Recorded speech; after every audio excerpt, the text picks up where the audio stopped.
Have you ever finished a book or closed a YouTube video and realized you can't remember anything you just consumed? You're reading all this stuff, watching all these videos, and you feel like you're learning, but none of it actually sticks. I am definitely this guy sometimes, tearing through book after book, watching dozens of videos, thinking that consuming more content will somehow make me smarter or more productive. But I got so fed up with being so overwhelmed that I took matters into my own hands and created a system that completely changed the way I learn. In this video, we're gonna go through that 3-step method, reduce our information overwhelm, and start to actually remember what we read, watch, and listen to. The real problem with how we consume information today is not actually that the information itself changed. It's that the content ecosystem is changing the way we interact with that information. So specifically, information is being given to us all the time now via the internet, social media, stuff like that, in way smaller bite-sized pieces than ever before. This is leading to information overload, which is a real, well-documented concept that stops us from actually being able to process the information we're consuming, whether that is something like an essay or a piece of fiction or a video that we're watching or a podcast that we're listening to. We are being passive consumers because all of this information is a little bit too much for us to handle. But the thing is, with information overload, we don't even notice that we're being passive consumers. We actually do really think that we're learning. Like, how often have you just been scrolling on TikTok and you're like, oh, that's a cool fact. That's a cool fact. I'll integrate that later. I'll remember that later. And then an hour goes by and you have literally no idea what your brain has been doing. In the current content ecosystem that we have, we are stuck in this illusion that true learning is happening just because we can observe the information flowing through our brain. But what's actually happening is it's like we're filling up a cup with water and watching it overflow, but never actually drinking anything. So we're making this attempt to hydrate, but remaining dehydrated just because we can't turn off the tap. So our goal then becomes to not just consume information, but also to engage with it. We want to move it past short-term memory and actually learn how to integrate it into our daily lives. This includes things like teaching, making content about it, writing essays, a whole host of stuff. And I'll talk more about how exactly to integrate it into your life later. But as we go through this video, start thinking about the avenues or ways that would feel most natural to you to incorporate and use the information that you read. So for example, for me, I obviously have this YouTube channel, and lately, as I've been getting back into writing, I'm keeping a section in my newsletter called What I'm Working On, which I want to incorporate some key learnings from whatever I'm reading into. So I essentially get a little mini essay prompt every couple of weeks, and I get a chance to use the information I'm thinking about and then immediately use it in context and explain it to other people. If you want to see what I mean, hit the description box below or scan the QR code on screen to sign up for the newsletter. But for now, all you're going to need is something to read, a notebook to write in, and a writing utensil. Pencil, pen, whatever it is, up to you. Let's get started. So for the purpose of this video, I am going to demonstrate how to engage deeply with what you're learning using physical books, but you can also definitely do these techniques with e-readers, with YouTube videos, with podcasts, and I completely intend and recommend that you do these techniques with those kinds of things. So we're going to talk about how to adapt the process I'm going to share with you using those other methods like YouTube videos, podcasts, etc. Towards the end of the video, but follow me here with the books example because it's going to be the most familiar to most of us. So the first step is to turn reading from a passive activity into an active conversation.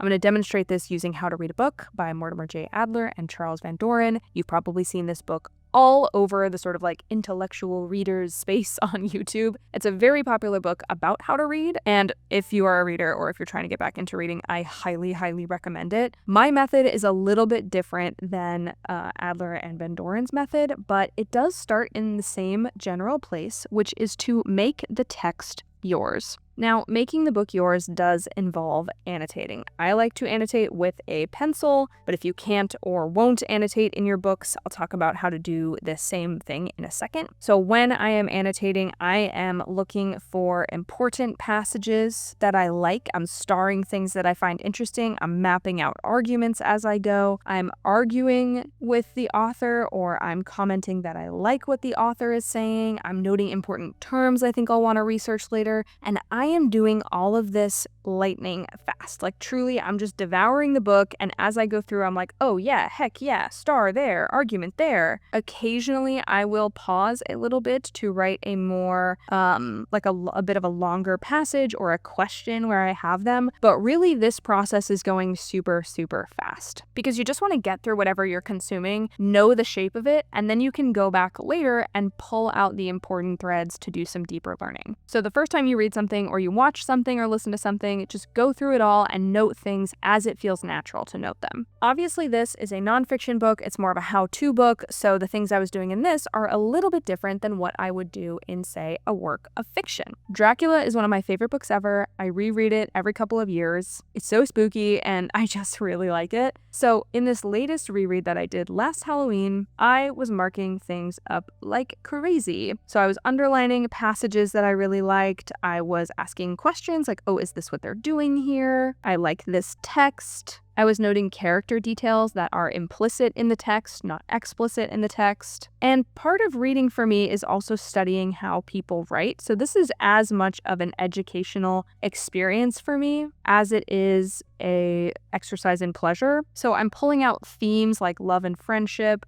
I'm also noting plot things that make me go like, oh my God, exclamation point, exclamation point. Like in this, the character Mina is sort of like kept in the dark about something, and I was like, oh my gosh, she has no idea. But I'm also noting things like, oh, he's doing a chapter break in the middle of a diary entry. That's so interesting. Why is he doing that? Can I do this myself when I write my own epistolary fiction? Stuff like that. And this text is littered with those kinds of notes, in addition to things like, oh my God, Dracula has shown up, like, whoa. So you can do this technique, like I said, with anything, even if it's most applicable to things like educational books or videos or podcasts. But fiction works too, especially if you are the type of person who will actually get a lot of learning out of reading fiction. Now, if you can't or won't write in your book, or if you're using a library book or like a textbook that you borrowed from a friend, I also like to read with a notebook beside me. So what I will do is I will jot down important page numbers from the book, and I'll come in here and I'll write, oh, okay, on page 242, there's a formula for,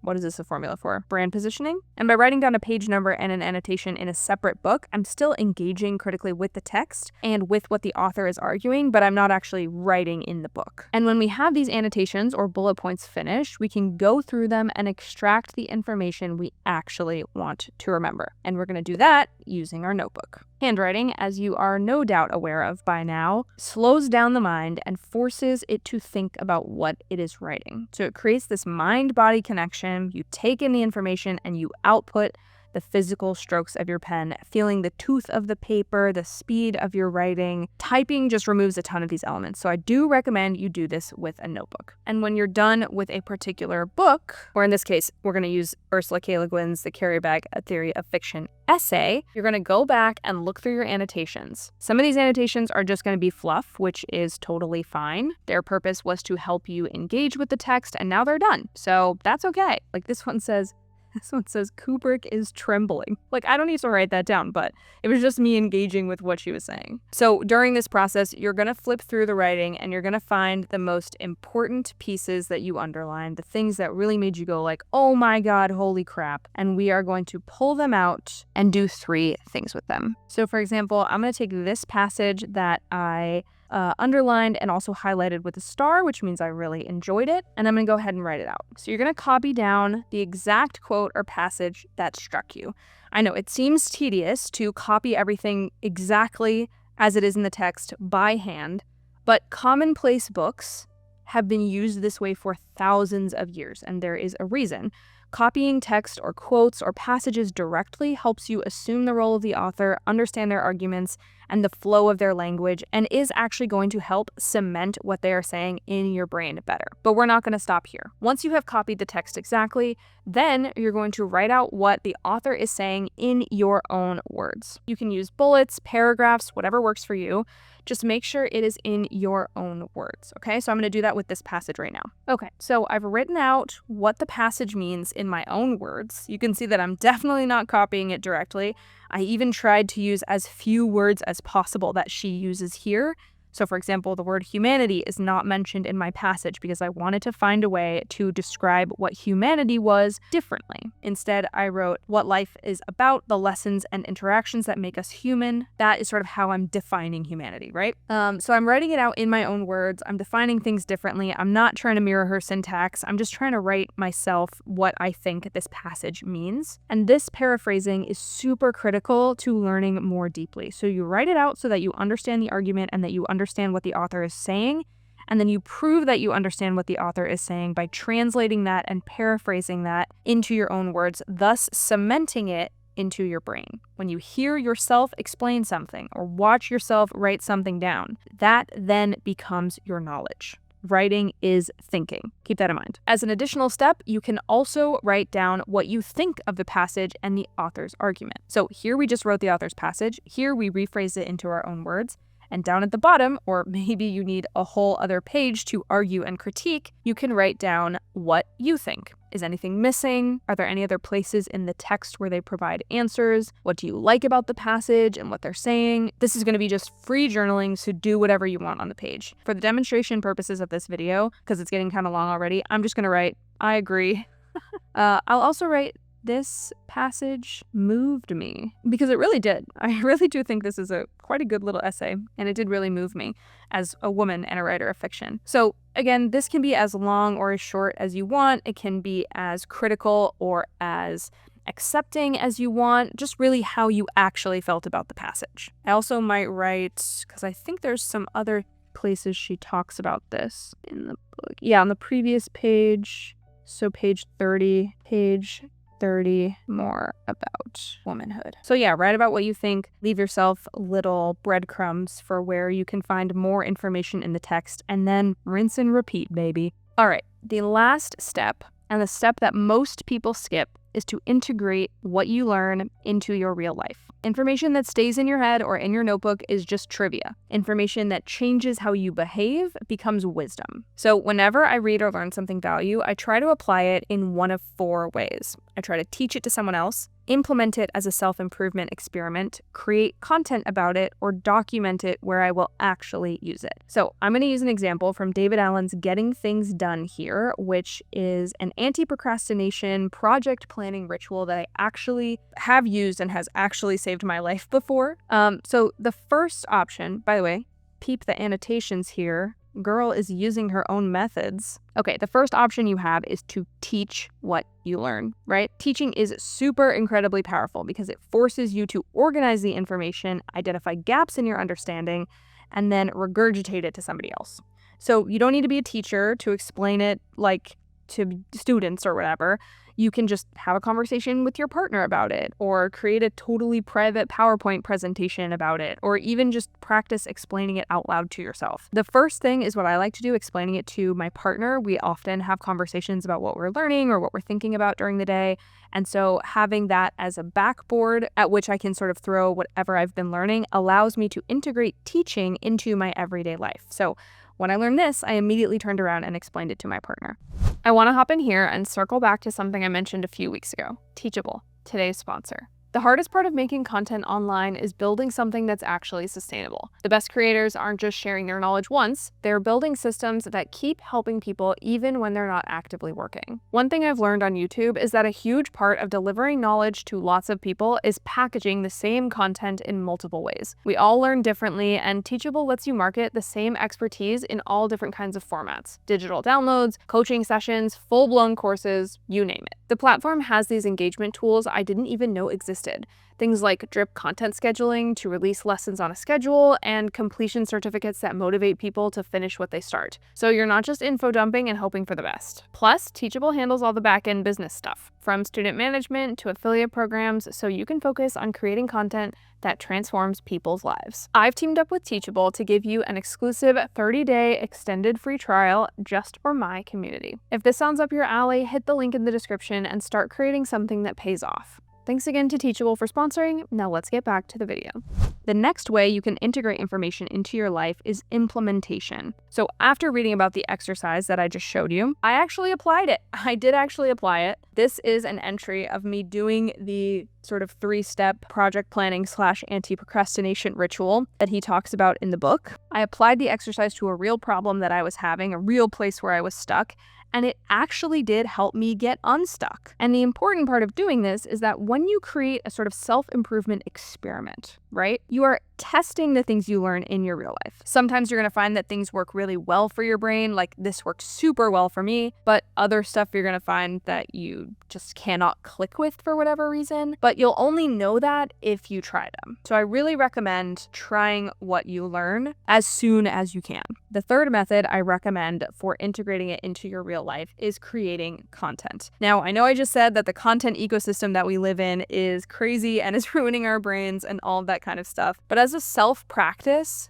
giving yourself an avenue, whether that's YouTube or Substack or a newsletter like I mentioned above, or even just an essay that you write and share with a friend, even if there's no way to post it. Try to create some discrete piece of content around it. Think about it like the book reports you used to write in school or essays you used to write in school, where that is a piece of content, right? That's a thing that you are creating. Maybe you write an article about it for your blog, something like that. Because then you're going to be going back through the information, figuring out how you want to explain it, referencing your actual experience, talking about how that worked, how it didn't work, and essentially giving your opinion on what you read. Difference between teaching and giving an opinion: teaching is going to be a little bit more straightforward about the practical pieces of whatever you learned. Content creation can be a little more freeform. It can be a little more whatever you want it to be, whether again that's essay writing or YouTube videos. For me, I actually did make a YouTube video about the procrastination method I talk about in this book, and I will leave it linked up in the cards if you want to see what final form that sort of took for me. But yeah, go check it out because I actually did do the content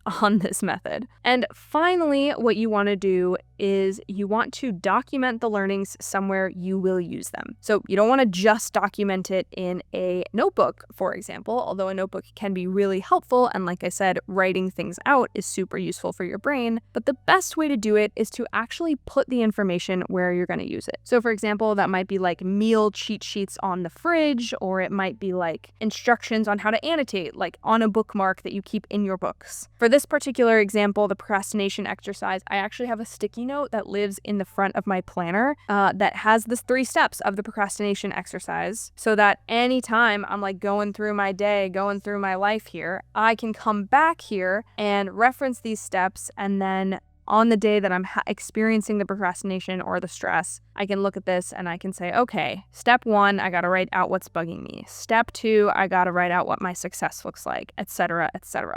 So put the information somewhere you will actually use it and watch it change your life. Because the other thing that this does is that it removes the friction inherent in having to look up over and over again this technique in the actual book or even in your notebook. Like, you're not going to have these things always with you. So when you segment it out and put the useful bits where they are most useful, it just removes all of that friction. And then you can use your information more. And then that's great. That's why we're here. Finally, let's talk about making this work across all media. So e-readers will often have a built-in annotation system right in your Kindle or your Nook, if a Nook is still around. I don't know, I don't really use e-readers. But even the PDF readers on your computer will have some kind of highlighting and noting function. So I recommend using that because it's pretty easy when you are reading things digitally. For everything else, I want you to use this method we talked about when writing in things like library books, where you write out the page numbers and then you write out your note or your keyword. For things like YouTube videos or podcasts, I recommend doing this method that we talked about earlier when reading a library book, for example, or something that you cannot mark up, because usually you can't mark up a YouTube video or a podcast, right? I think there's some software that allows you to make bookmarks in those pieces of media, or there are apps you can find that allow you to clip a piece from a podcast or from a YouTube video or something, and it will transcribe it and it will automatically port it into your Evernote. I'm not super familiar with these pieces of apps or software because, again, I really believe in handwriting out what you want to learn, but those exist and you can definitely look them up. But if you're learning from things like YouTube or podcasts, I recommend having a notebook here, and then instead of writing out the page number, you write out the timestamp where something interesting was mentioned. And then you can complete steps 2 and 3 as needed, writing quotes verbatim, paraphrasing them, and then using them by incorporating them into your daily life. The key is adapting this principle to any format you're engaging with. You want to actively engage with the text by commenting on what the author is saying inside the book itself or in a separate notebook. Then you want to capture what the author is actually saying by hand, figure out how to paraphrase it so that it cements it in your mind, learn how you actually feel about it, and then integrate it into your real life in those ways I mentioned earlier. You can pause videos to ask questions, argue with articles in your notes, and always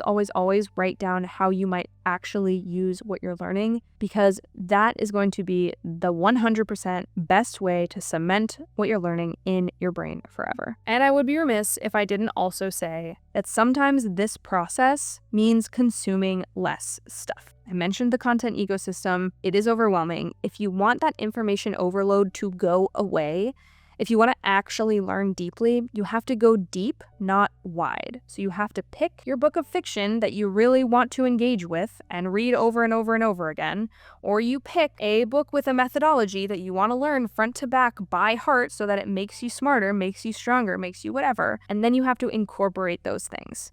Because if you're just relying on scrolling through 15-second video after 15-second video, I promise you, none of that is going to be cemented in your head. Now, you can, of course, adapt what I'm recommending to you here for a TikTok video. I don't see why not. But watch yourself scroll a lot less, watch yourself learn a lot more deeply from that TikTok video when you employ some of these methods, because it really is going to help you engage with what's coming into your ear so that it doesn't just go out the other.